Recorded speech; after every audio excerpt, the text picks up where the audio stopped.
Chapter 84, pitchpoling. To make them run easily and swiftly, the axles of carriages are anointed, and for much the same purpose, some whalers perform an analogous operation upon their boat. They grease the bottom. Nor is it to be doubted that if such a procedure can do no harm, it may possibly be of no contemptible advantage, considering that oil and water are hostile, that oil is a sliding thing, and that the object in view is to make the boat slide bravely.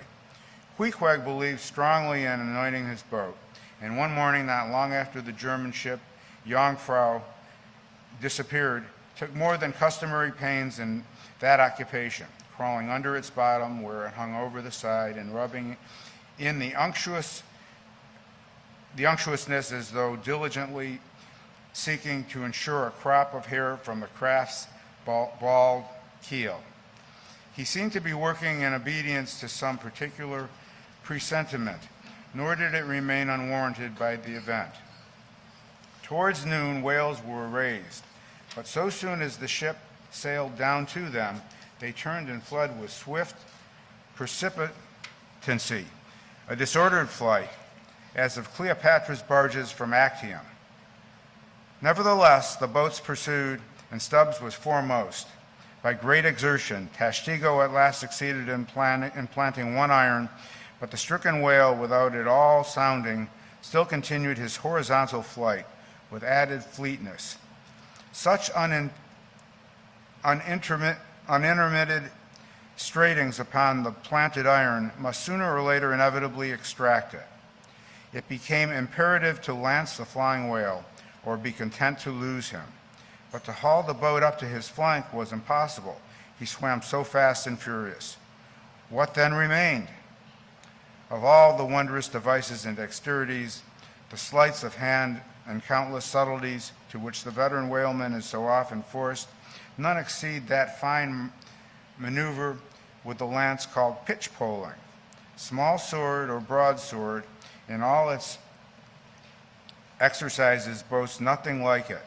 It is indispensable only with an inveterate running whale. Its grand fact and feature is the wonderful distance to which the long lance is accurately darted from a violently rocking, jerking boat under extreme headway.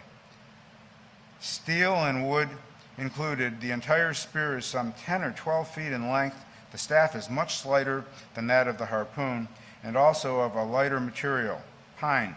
It is furnished with a small rope called a warp, of considerable length, by which it can be hauled back to the hand after darting.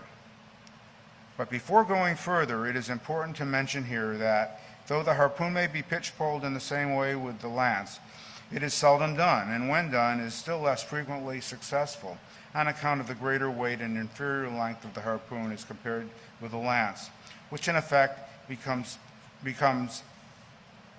serious drawbacks. As a general thing, therefore, you must first get fast to a whale before any pitch-poling comes into play. Thank you. Look now at Stubb, a man from his humorous, deliberate coolness and equanimity in the direst emergencies was specially qualified to excel in pitch-poling. Look at him. He stands upright in the tossed bow of the flying boat, wrapped in a fleecy foam, the rowing whale 40 feet ahead. Handling the long lance lightly, towing, glancing twice or thrice along its length to see to be exactly straight. Stubb whistlingly gathers up the coil of the warp in one hand as to secure its free end in the grasp, leaving the rest unobstructed. Then, holding a lance full before his waistband's middle, he levels it at the whale, when, covering him with it, he steadily depresses the butt end of his hand, thereby elevating the point till the weapon stands fairly balanced upon his palm, 15 feet in the air.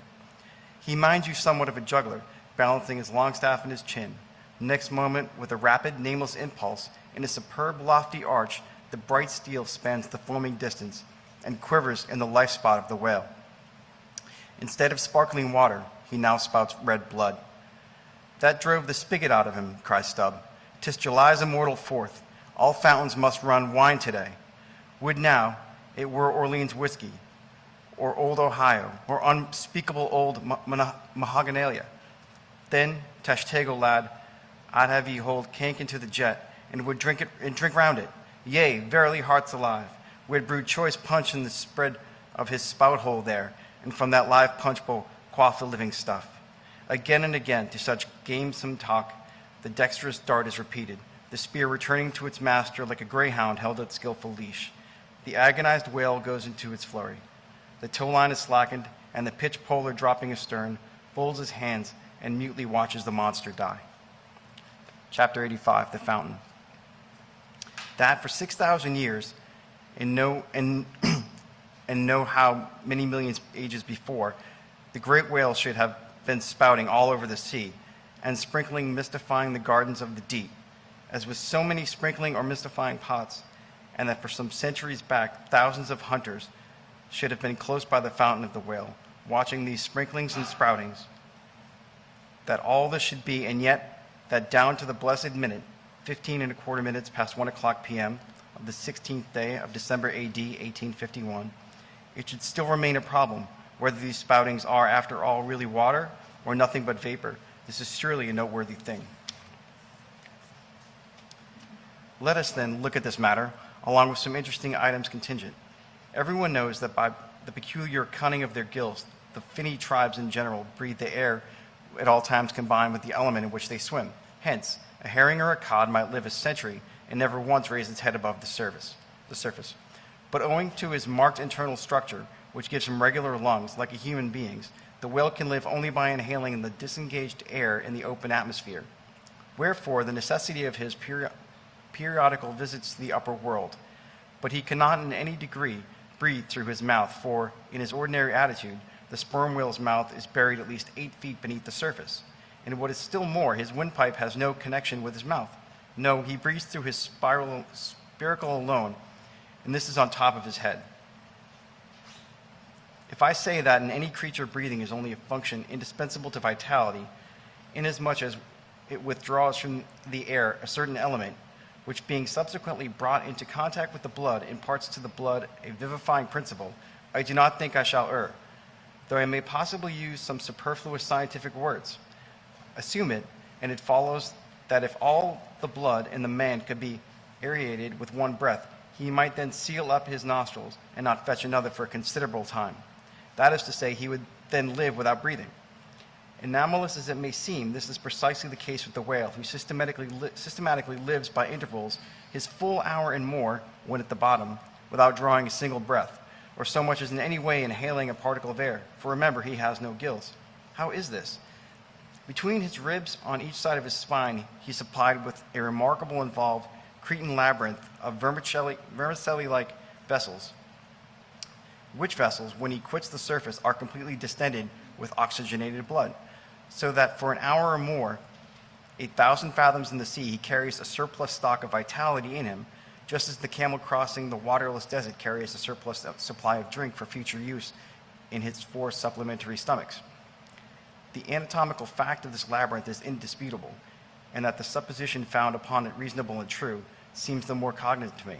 When I consider the otherwise inexplicable obstinacy of that Leviathan in having his sproutings out, as the fishermen phrase it, this is what I mean. If unmolested, upon rising to the surface, the sperm whale will continue there for a period of time exactly uniform with all his other unmolested risings. Say he stays 11 minutes and jets 70 times, that is, requires 70 breaths, then whenever he rises again, he will be sure to have his 70 breaths over again to a minute.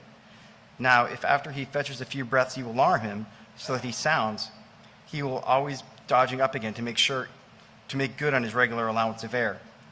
And not till those 70 breaths are told will he finally go down to stay out for his full term below. Remark, however, that in different individuals, these rates are different, but in any one they are alike. Now, why should the whale thus insist upon having his spoutings out, unless to replenish his reservoir of air descending for good? How obvious is it, too, that this necessity for the whale's rising exposes him to the fatal hazards of the chase. For not by hook or by net could this vast Leviathan be caught when sailing 1,000 fathoms beneath the sunlight. No, so much thy skill then, O hunter, as the great necessities that strike the victory to thee. In man, breathing is incessantly going on, one breath serving for 2 or 3 pulsations only, so that when other business has to attend to, waking or sleeping, breathe he must, or die he will. But the sperm whale breathes only about 1/7 Sunday of his time. It has been said that the whale breathes only through his spout hole. If it can be truthfully be added that his spouts are mixed with water, then I opine we should be furnished with the reason why his sense of smell seems obliterated in him. For the only thing about him that all answers to his nose is the identical spout hole. And being so clogged with two elements, it could not be expected to have the power of smelling. But owing to the mystery of the spout, whether it be water, whether it be vapor, no absolute certainty can yet be arrived at on this head. Sure it is, nevertheless, that the sperm whale has no proper olfactories. What does he want from them? No roses, no violets, no cologne water in the sea. Furthermore, as his windpipe slowly opens into the tube of his spouting canal, and that the long canal, like the Grand Erie Canal, is furnished with a sort of locks that open and shut for the downward retention of air and the upward exclusion of water, therefore the whale has no voice, unless you insult him by saying that he so strangely rumbles he talks through his nose. But then again, what has the whale to say? Seldom have I known any profound being that had anything to say to this world, unless forced to stammer out something by way of getting a living. Oh, happy that the world is such an excellent listener. Thanks. Now, the spouting canal of the sperm whale, chiefly intended as it is for the conveyance of air and for several feet laid along horizontally, just beneath the upper surface of his head and a little to one side, this curious canal is very much like a gas pipe laid down in a city on one side of a street. But the question returns whether this gas pipe is also a water pipe. In other words, whether the spout of the sperm whale is the mere vapor of the exhaled breath, or whether that exhaled breath is mixed with water taken in at the mouth and discharged to the spiracle. It is certain that the mouth indirectly communicates with the spouting canal, but it cannot be proved that this is for the purpose of discharging water through the spiracle, because the greatest necessity for doing so would seem to be when in feeding he accidentally takes in water. But the sperm whale's food is far beneath the surface, and there he cannot spout even if he would.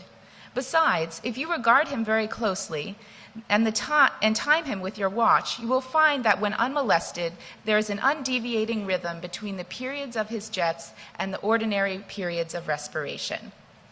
But why pester one with all this reasoning on the subject? Speak out. You have seen him spout. Then declare what the spout is. Can you not tell water from air? My dear sir, in this world it is not so easy to settle these plain things. I have ever found your plain things the naughtiest of all. And as for this whale's spout, you might almost stand in it, and yet be undecided as to what it is precisely. The central body of it is hidden in the snowy, sparkling mist enveloping it, and how you can certainly tell whether any water falls from it, when always you are close enough to a whale to get close view of his spout. He is in a prodigious commotion, the water cascading all around him. And if at such times you should think that you really perceive drops of moisture in the spout, how do you know that they are not merely condensed from its vapor? Or how do you know that they are not those identical drops superficially lodged in the spout hole fissure, which is countersunk into the summit of the whale's head? For even when tranquilly swimming through the midday sea in a calm, with his elevated hump sun-dried as a dromedary's in the desert, even then, the whale always carries a small basin of water on his head, as under a blazing sun you will sometimes see a cavity in a rock filled up with rain. Nor is it at all prudent for the hunter to be over-curious touching the precise nature of the whale's spout. It will not do for him to be peering into it and putting his face in it. You cannot go with your pitcher to this fountain and fill it and bring it away. For even when coming into slight contact with the outer vapory shreds of the jet, which will often happen, your skin will feverishly smart from the acridness of the thing so touching it. And I know one who, coming into still closer contact with the spout, whether with some scientific object in view or otherwise, I cannot say, the skin peeled away from his cheek and arm. Wherefore, among whalemen, the spout is deemed poisonous. They try to evade it. Another thing I have heard it said, and I do not much doubt it, that if the jet is fairly spouted into your eyes, it will blind you. The wisest thing that the investigators can do then, it seems to me, is to let this deadly spout alone. Still, we can hypothesize, even if we cannot prove and establish. My hypothesis is this, that the spout is nothing but mist, And besides other reasons, to this conclusion I am impelled by considerations touching the great inherent dignity and sublimity of the sperm whale. I account him no common shallow being, inasmuch as it is an undisputed fact that he is never found on soundings or near shores. All other whales sometimes are. He is both ponderous and profound, and I am convinced that from the heads of all ponderous, profound beings, such as Plato, Pyrrho, the devil, Jupiter, Dante, and so on, there always goes up a certain semi-visible stream while in the act of thinking deep thoughts. While composing a little treatise on eternity, I had the curiosity to place a mirror before me, and ere long saw reflected there a curious involved warming and undulation in the atmosphere over my head.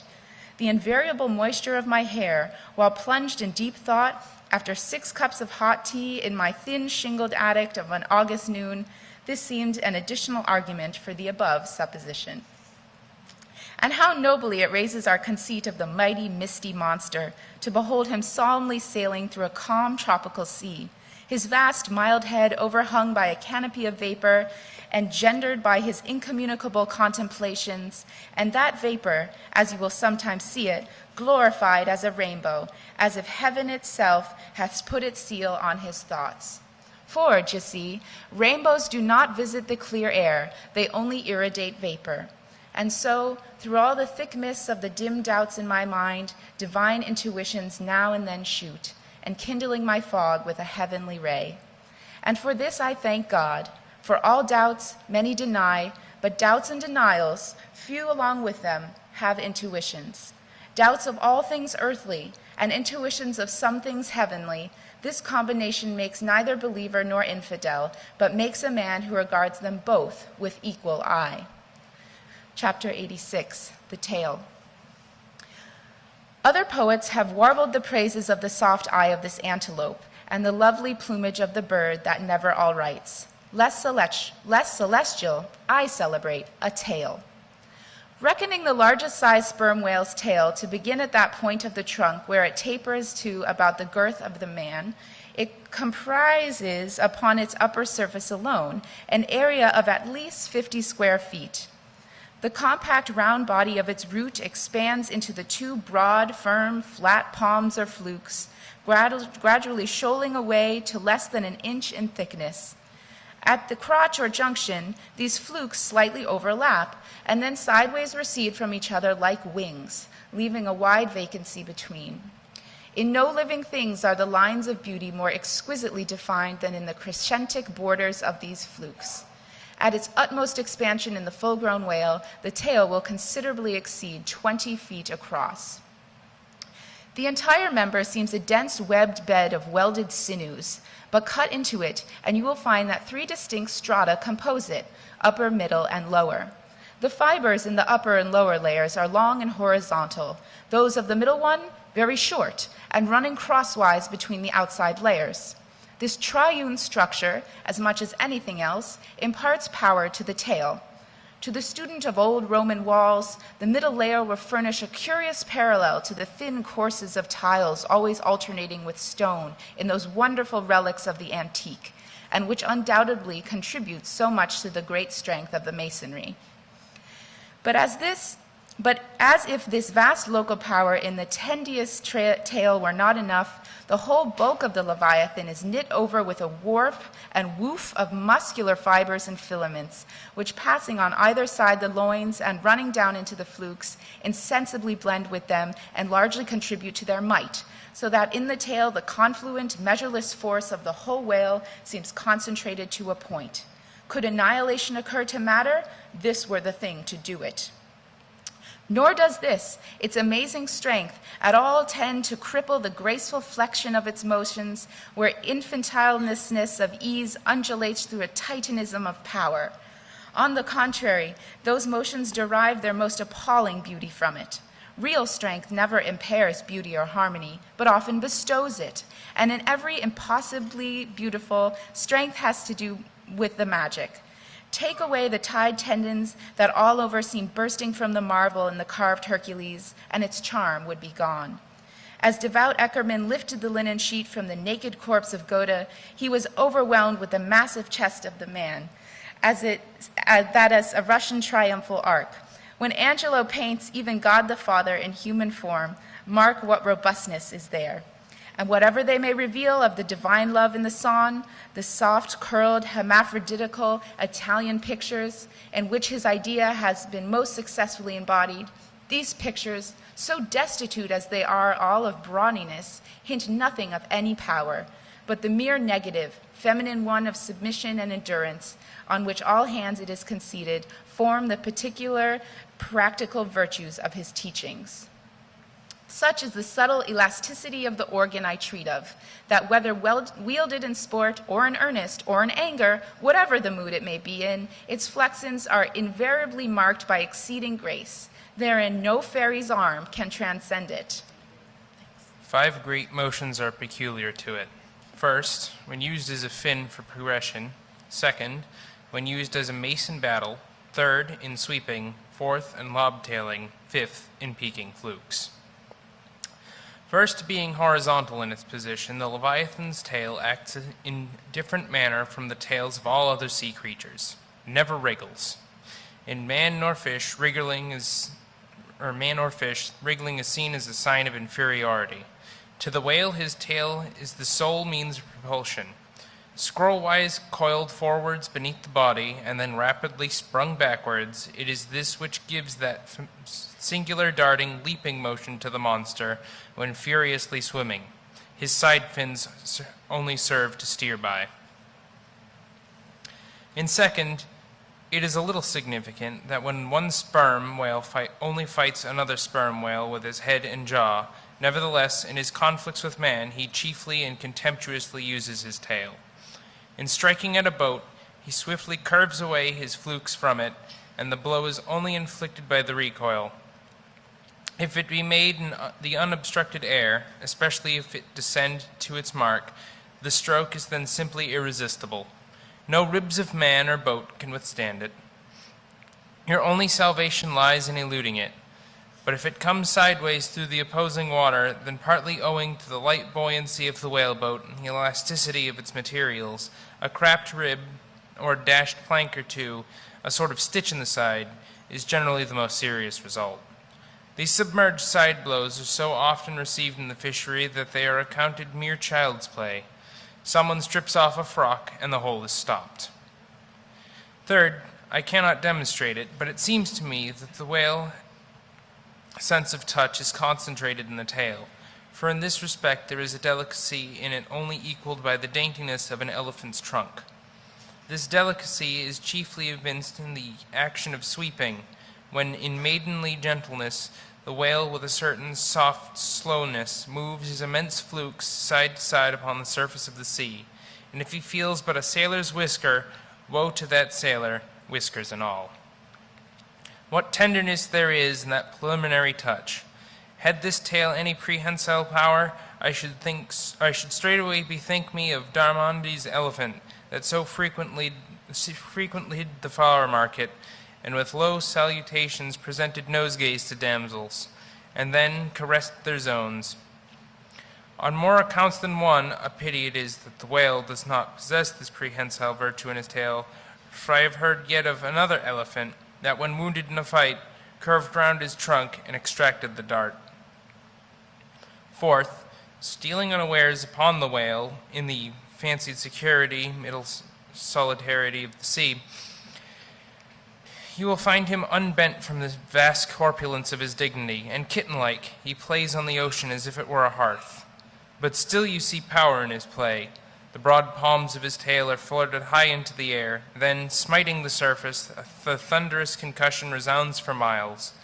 You would almost think that a great gun had been discharged, and if you noticed the light wreath of vapor from the spiracle at his other extremity, you would think that that was the smoke from the touch-hole. Fifth, as an ordinary floating posture, the Leviathan fluke lies considerably below the level of his back. They are then completely out of sight beneath the surface. But when he is about to plunge into the deeps, his entire flukes, with at least 30 feet of his body, are tossed erect into the air, and so remain vibrating a moment, till they shoot downwards out of view. Excepting the sublime breach, somewhere else to be described, This peaking of the whale's flukes is perhaps the grandest sight to be seen in all animated nature. Out of the bottomless profundities, the gigantic whale seems spasmodically snatching at the highest heaven. So in dreams have I seen majestic Satan thrusting forth his tormented colossal claw from the flame Baltic of hell. But in gazing at such scenes, it is all in all what mood you are in. If in the Dantean the devils occur to you, if that of Isaiah the archangels. Standing at the masthead of my ship during a sunrise that crimson sky and sea, I once saw a large herd of whales in the east, all heading towards the sun, and for a moment vibrating in concert with peaked flukes. As it seemed to me at the time, such a grand embodiment of adoration of the gods was never beheld, even in Persia, the home of the fire worshippers. As Ptolemy Philopater testified of the African elephant, I then testified of the whale, pronouncing him the most devout of all beings. For according to King Juba, the military elephants of antiquity often hailed the morning with their trunks uplifted in the profoundest silence. The chance comparison in this chapter between the whale and the elephant, so far as some aspects of the tail of the one and the trunk of the other are concerned, should not tend to place those two opposite organs on an equality, much less the creatures to which they respectively belong. For as the mightiest elephant is but a terror to the Leviathan, so compared with the Leviathan's tail, his trunk is but the stalk of a lily. The most direful blow from the elephant's trunk were as a playful tap of a fan compared with the measureless crush and crash of a sperm whale's ponderous flukes, which in repeated instances have one after the other hurled entire boats with all their oars and crews into the air, very much as an Indian juggler tosses his balls. The more I consider this mighty tale, the more I do deplore my inability to express it. As times there are gestures in it, which, though they would well grace the hand of man, remain wholly inexplicable. In an extensive herd so remarkable, occasionally, are these mystic gestures, that I have heard hunters who have declared them akin to Freemason signs and symbols. That the whale, indeed, by these methods, intelligently conversed with the world. Nor are there wanting other motions of the whale in his general body, full of strangeness and unaccountable to his most experienced assailant.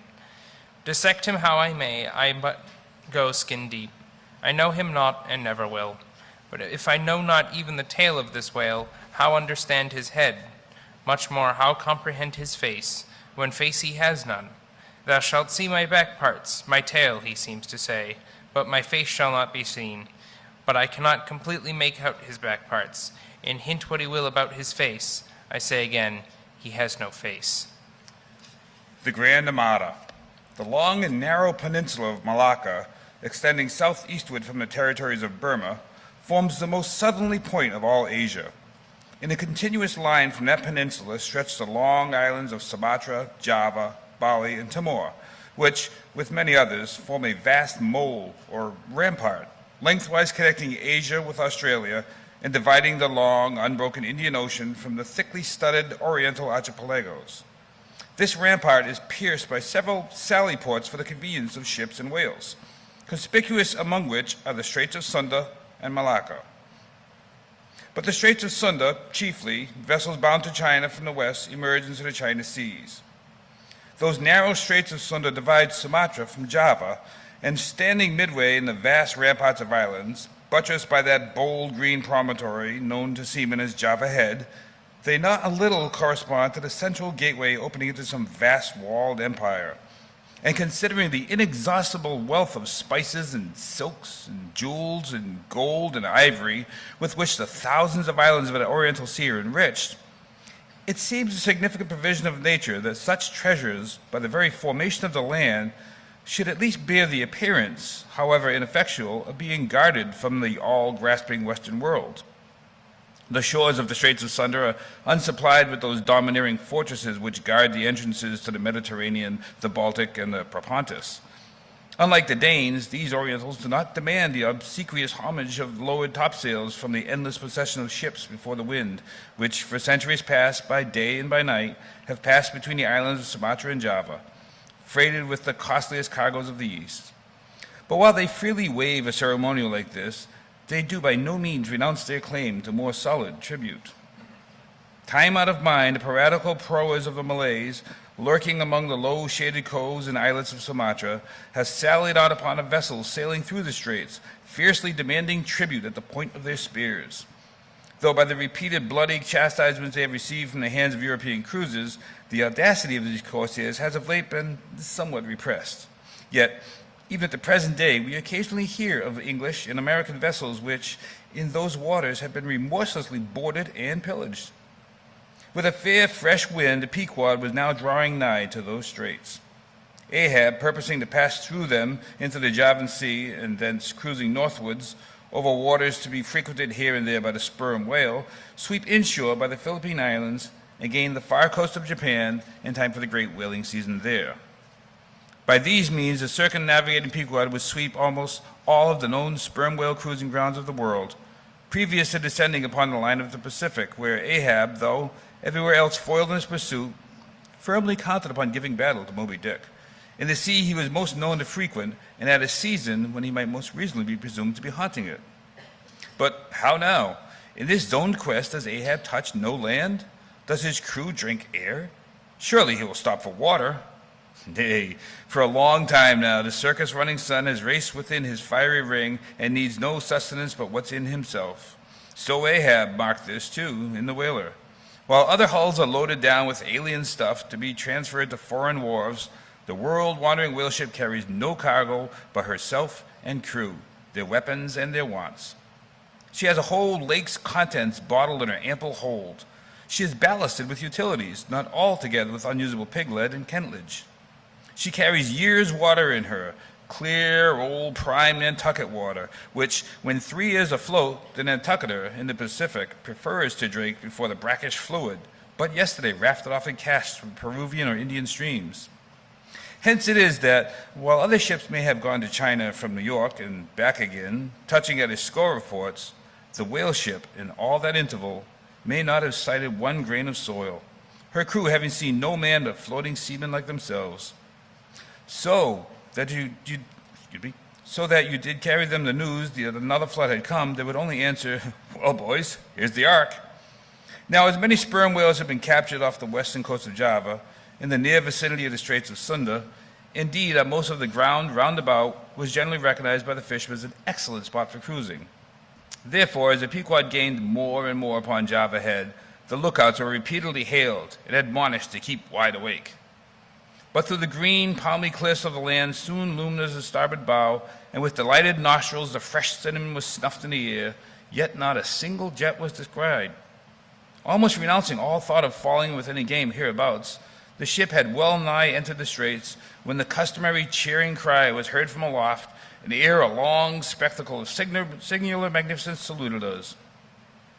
But here be it premised that owing to the unwearied activity with which of late they had been hunted over all 4 oceans, the sperm whales, instead of almost invariably sailing in small detached companies, as in former times, are now frequently met with in extensive herds, sometimes embracing so great a multitude that it would almost seem as if numerous nations of them had sworn solemn league and covenant for mutual assistance and protection. To this great aggregation of the sperm whale into such immense caravans may be imputed the circumstance that even in the best cruising grounds, you may now sometimes sail for weeks and months together without being greeted by a single spout, and then be suddenly saluted by what seems thousands upon thousands.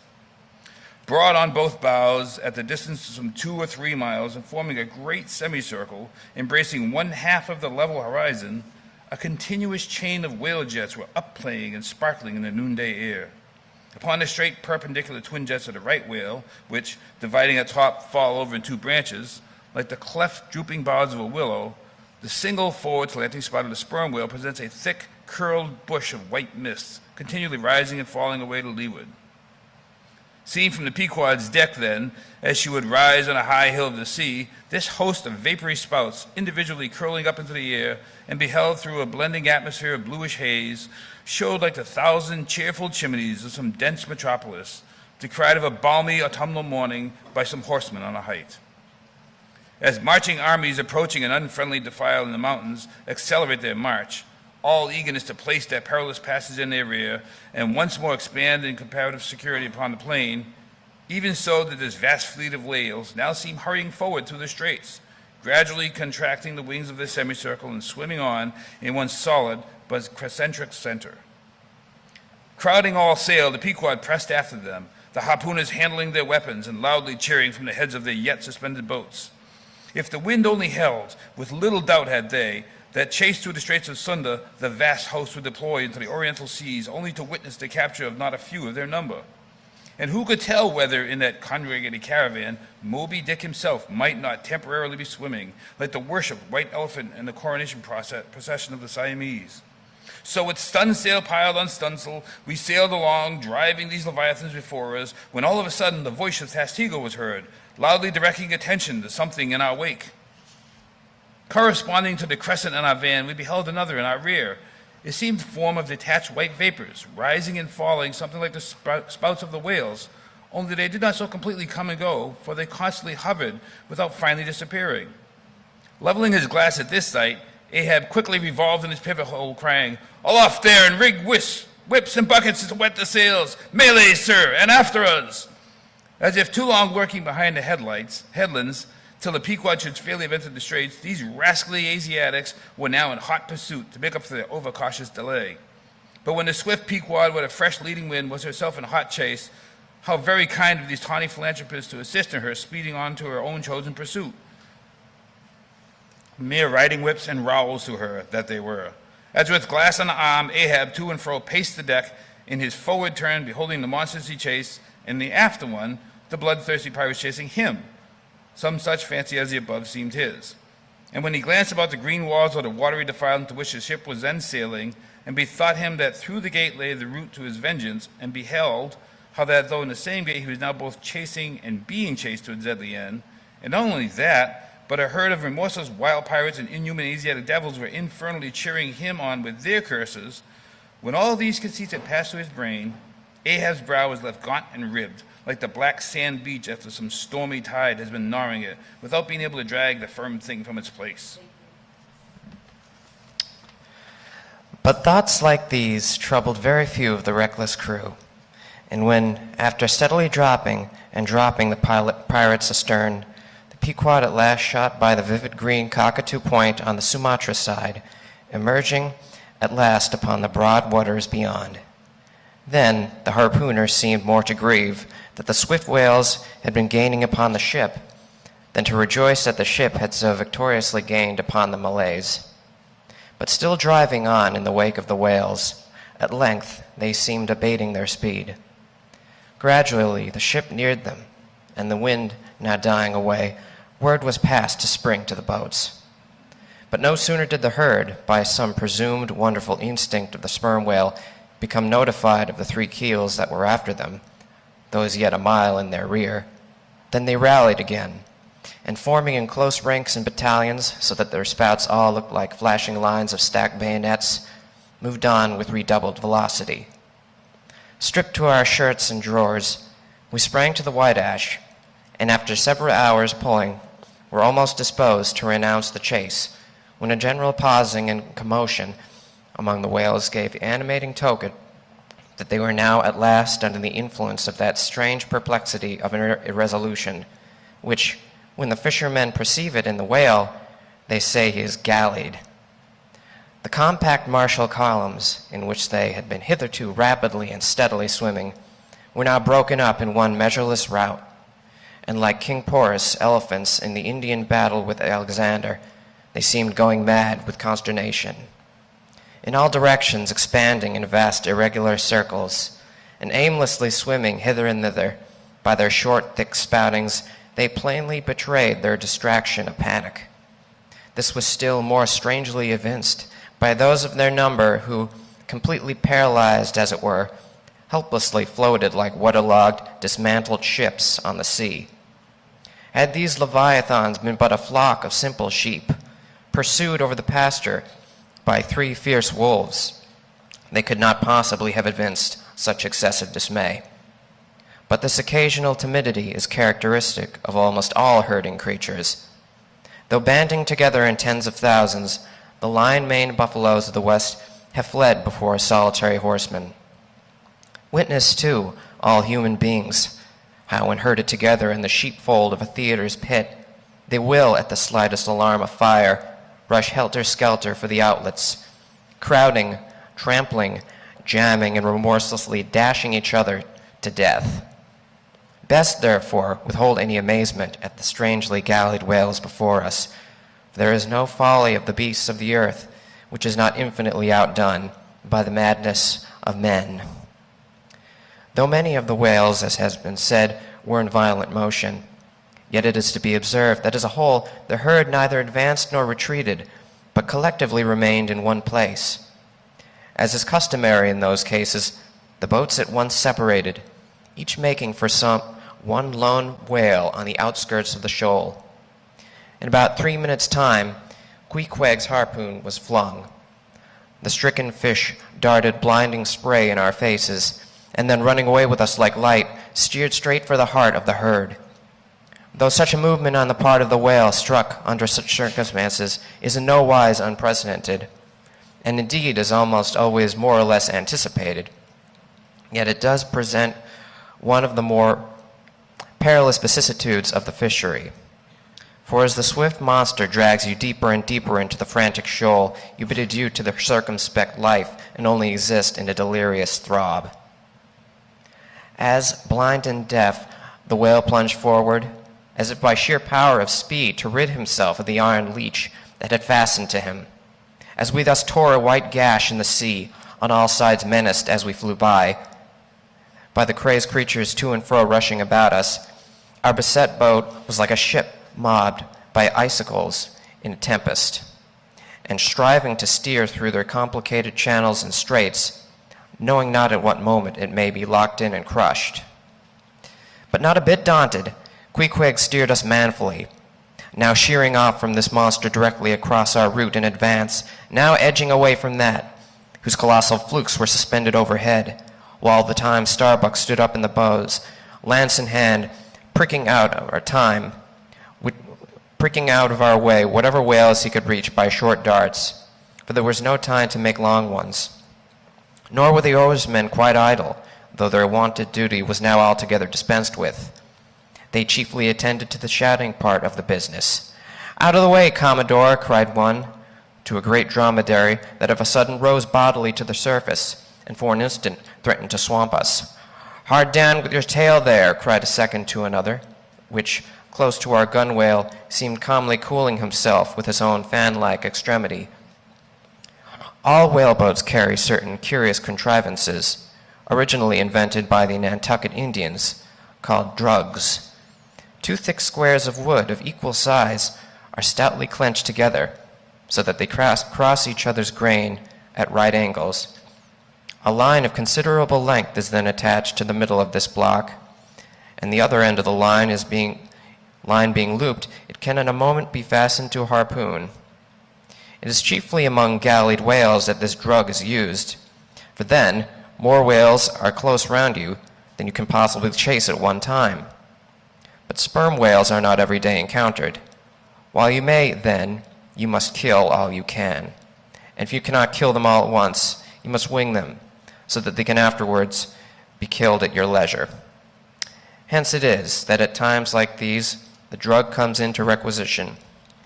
Our boat was furnished with 3 of them.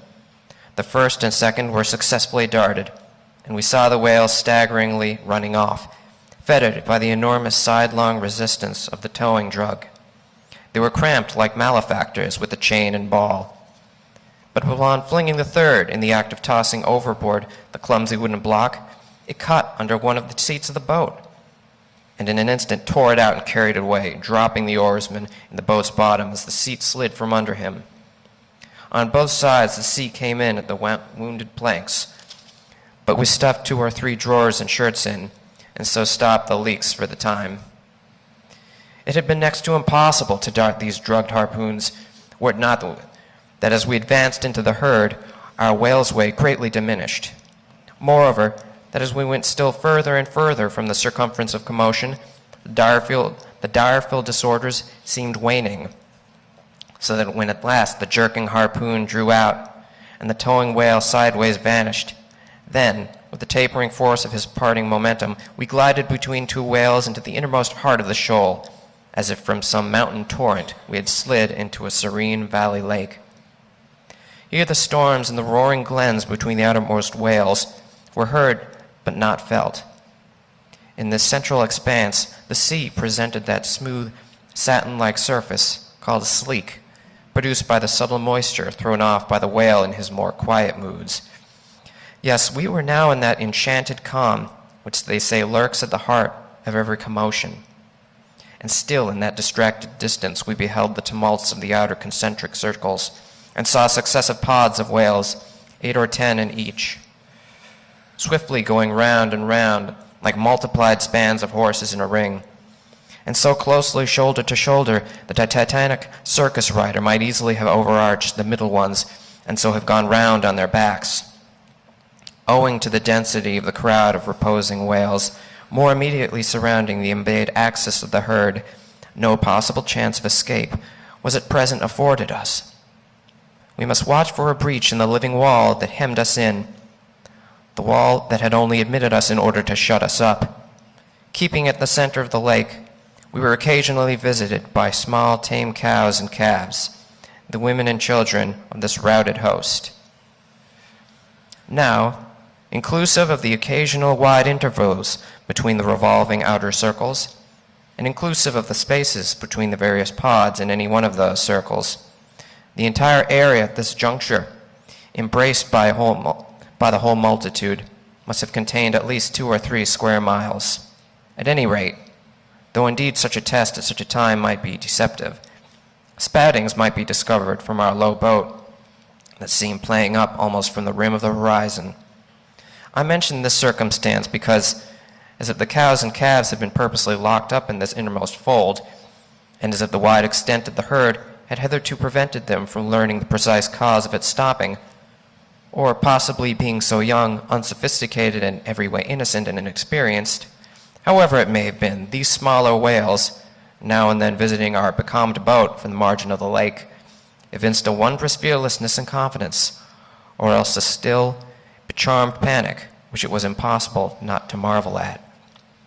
Like household dogs, they came snuffling around us, right up to our gunwales, and touching them, till it almost seemed that some spell had suddenly domesticated them. Queequeg patted their foreheads. Starbuck scratched their backs with his lance, but fearful of the consequences, for the time refrained from darting it. But far beneath this wondrous world upon the surface, another and still stranger world met our eyes as we gazed over the side, for, suspended in those watery vaults, floated the forms of the nursing mothers of the whales, and those that by their enormous girth seemed shortly to become mothers. The lake, as I've hinted, was to a considerable depth exceedingly transparent, and as human infants while suckling will calmly and fixedly gaze away from the breast, as if leading 2 different lives at the same time, and while yet drawing mortal nourishment, be still spiritually feasting upon some unearthly reminiscence. Even so did the young of these whales seem looking up towards us, but not at us, as if we were but a bit of gulfweed in their newborn sight. Floating on their sides, the mothers also seemed quietly eyeing us. One of these little infants, that from certain queer tokens seemed hardly a day old, might have measured some 14 feet in length and some 6 feet in girth. He was a little frisky, though as yet his body seemed scarce yet recovered from that irksome position it had so lately occupied in the maternal reticule, where, tailed ahead, and all ready for the final spring, the unborn whale lies bent like a Tartar's bow. The delicate side fins and the palms of his flukes still freshly retain the plated, crumpled appearance of a baby's ears newly arrived from foreign parts. "Line, line!" cried Queequeg, looking over the gunwale. Him fast, him fast! Who line him? Who struck? 2 whale, 1 big, 1 little." "What ails him, man?" said Starbuck. "Looky here," said Queequeg, pointing down. As when the stricken whale that from the tub has reeled out hundreds of fathoms of rope As after deep sounding he floats up again and shows the slackened curling line buoyantly rising and spiraling towards the air, so now Starbuck saw long coils of umbilical cord of Madame Leviathan, by which the young cub seemed still tethered to its dam. Not seldom in the rapid vicissitudes of the chase, this natural line, with its maternal end loose, becomes entangled with the hempen one, so that the cub is therefore trapped. Some by the subtlest secrets of the seas seem divulged to us in this enchanted pod. We saw young Leviathan, amours of the deep. The sperm whale, as with all other species of Leviathan, but unlike most other fish, breeds indifferently at all seasons. After a gestation which may probably be set down as 9 months, producing but one at a time, though in some few known instances giving birth to an Esau and a Jacob, the contingency provided for in suckling by 2 teats, curiously situated, one on either side of the anus.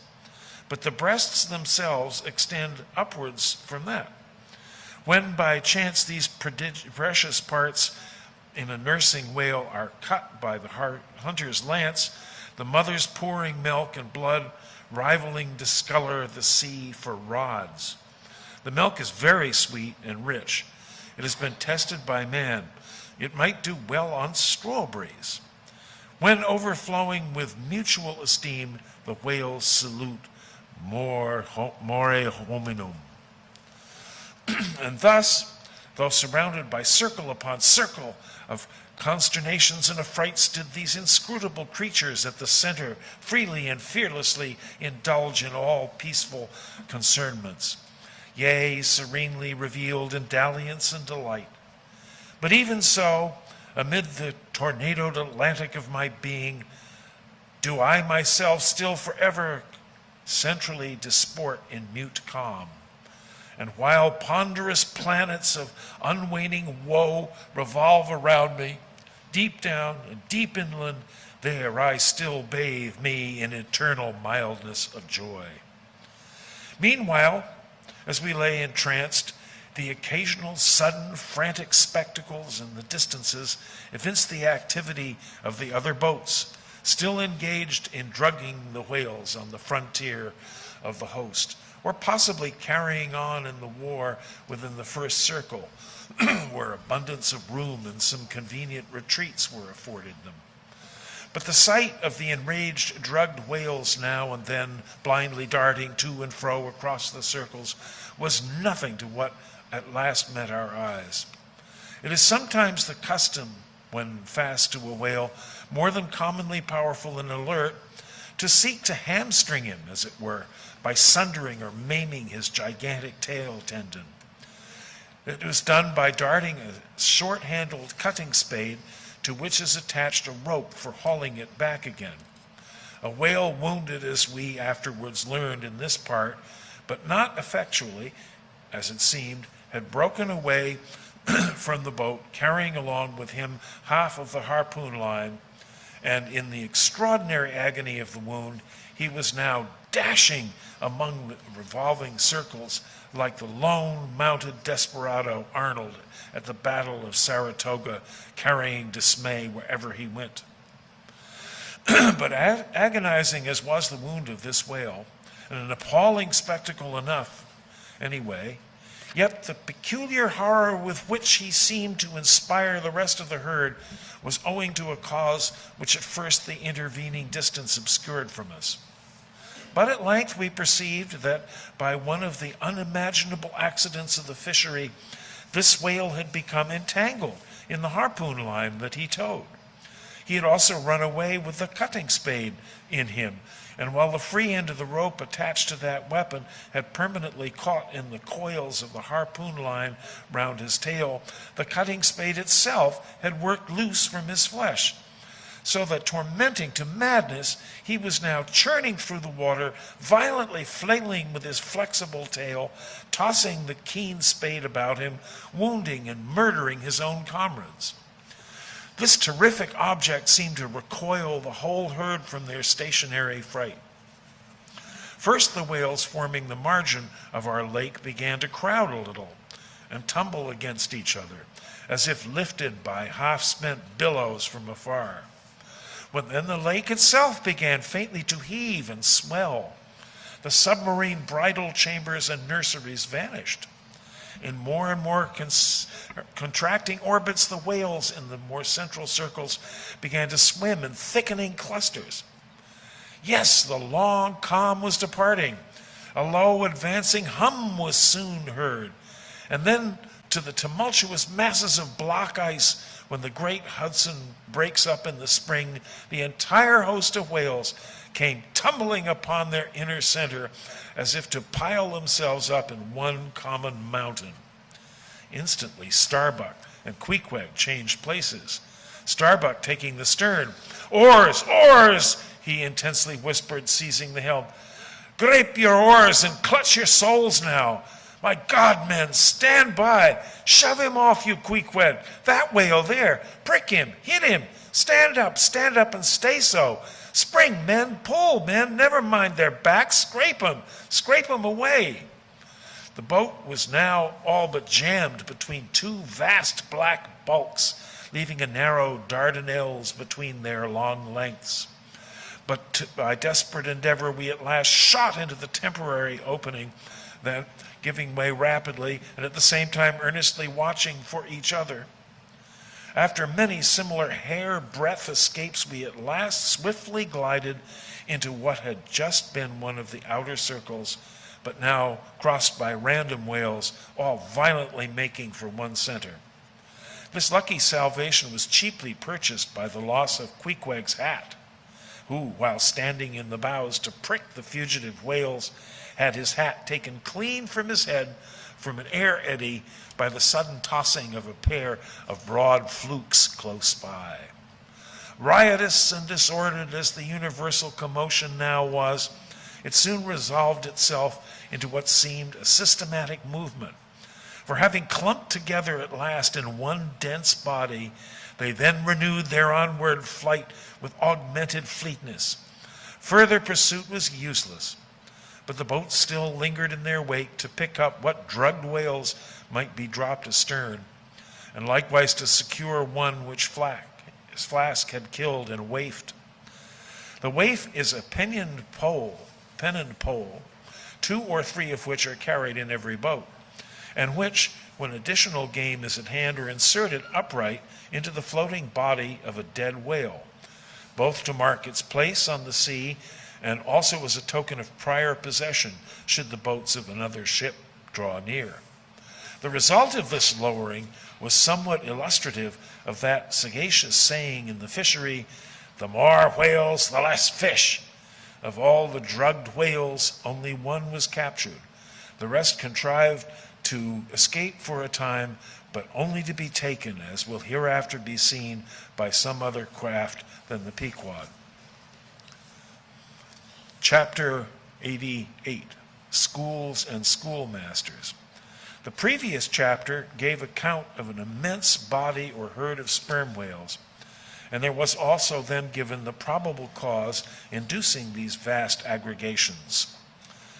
Now, though such great bodies are at times encountered, yet, as must be seen even at the present day, small detached bands are occasionally observed embracing from 50 to 20 individuals each. Such bands are known as schools. They generally are of 2 sorts, those composed almost entirely of females, and those mustering none but the most vigorous males, or bulls as they are familiarly designated. In cavalier attendance upon the school of females, you invariably see a male of full-grown magnitude, but not old, who upon any alarm evinces his gallantry by falling in the rear and covering the flight of his ladies. In truth, this gentleman is a luxurious ottoman, swimming about over the watery world, surroundingly accompanied by all the solaces and endearments of the harem. The contrast between the ottoman and his concubines is striking, because while he is always of the largest leviathanic proportions, the ladies, even at full growth, are not more than 1/3 of the bulk of an average-sized male. They're comparatively delicate, indeed, I dare say, not to exceed half a dozen yards round the waist. Nevertheless, it cannot be denied that upon the whole they are hereditarily entitled to a bon point. It is very curious to watch this harem and its lord in their indolent ramblings. Like fashionables, they are forever on the move in leisurely search of variety. You meet them on the line in time for the full flower of the equatorial feeding season, having just returned perhaps from spending the summer in the northern seas, and so cheating summer of all the unpleasant weariness and warmth. By the time they have lounged up and down the promenade of the equator for a while, they start for the oriental waters in anticipation of the cool season there, and so evade the other excessive temperature of the year. When serenely advancing on one of these journeys, if any strange, suspicious sights are seen, my Lord Whale keeps a wary eye on his interesting family. Should any unwarrantably pert young Leviathan come that way, presume to draw confidently close to one of the ladies, with what prodigious fury the Bashaw assails him and chases him away.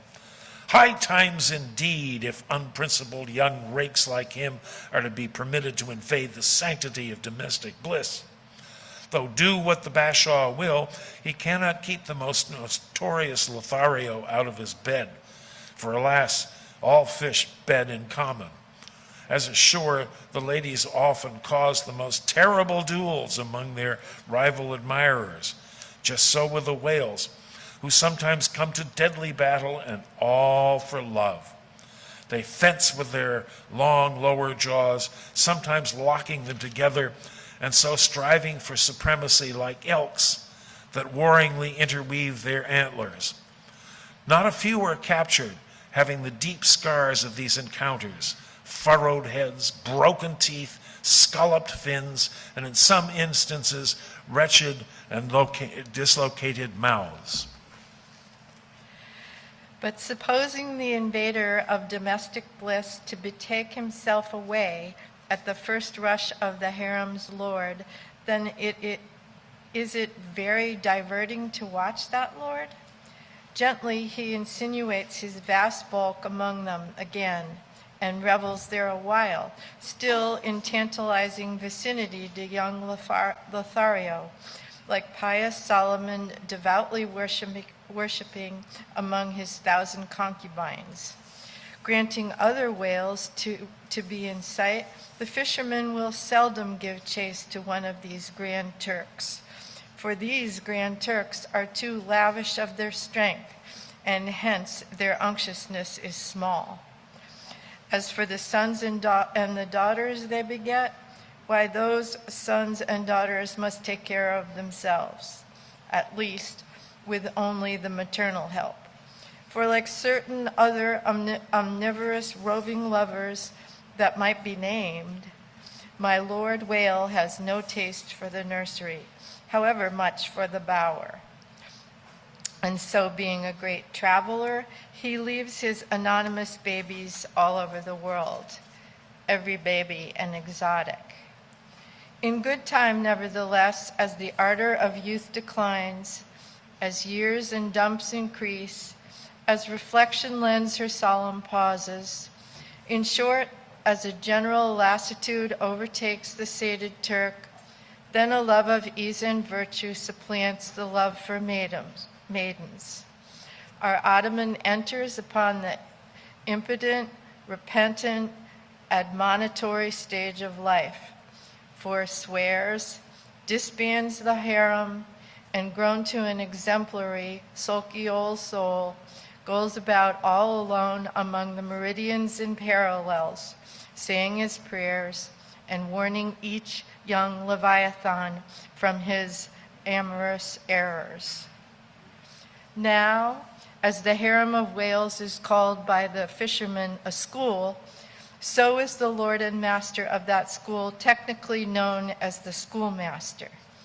It is therefore not in strict character, however admirably satirical, that after going to school himself, he should then go abroad, inculcating not what he learned there, but the folly of it. His title, schoolmaster, would very naturally seem derived from the name bestowed upon the harem itself. But some have surmised that the man who first thus entitled this sort of Ottoman whale must have read the memoirs of Vidocq and informed himself what sort of a country schoolmaster that famous Frenchman was in his younger days, and what was the nature of those occult lessons he inculcated into some of his pupils. The same secludedness and isolation to which the schoolmaster whale betakes himself in his advancing years is true of all aged sperm whales. Almost universally, a lone whale, as a solitary leviathan is called, proves an ancient one. Like venerable moss-bearded Daniel Boone, he will have no one near him but nature herself. And her he takes to wife in the wilderness of waters. The best of wives she is, though she keeps so many moody secrets. The schools, composing none but young and vigorous males, previously mentioned, offer a strong contrast to the harem schools. For while those female whales are characteristically timid, the young males, or 40-barrel bulls, as they call them, are by far the more pugnacious of all leviathans, and proverbially the most dangerous to encounter, excepting those wondrous gray-headed grizzled whales sometimes met, and these will fight you like grim fiends exasperated by a penal gout. The 40-barrel bulls are larger than the harem schools. Like a mob of young collegians, they are full of fight, fun, and wickedness, tumbling round the world at such a reckless, rollicking rate that no prudent underwriter would insure them any more than he would a riotous lad at Yale or Harvard. They soon relinquish this turbulence, though, and when about 3/4 grown, break up and separately go about in quest of settlements, that is, harems. Another point of difference between male and female schools is still more characteristic of the sexes. Say you strike a 40-barrel bull, poor devil, all his comrades quit him. But strike a member of the harem school, and her companions swim around her with every token of concern, sometimes lingering so near her and so long as themselves to fall a prey.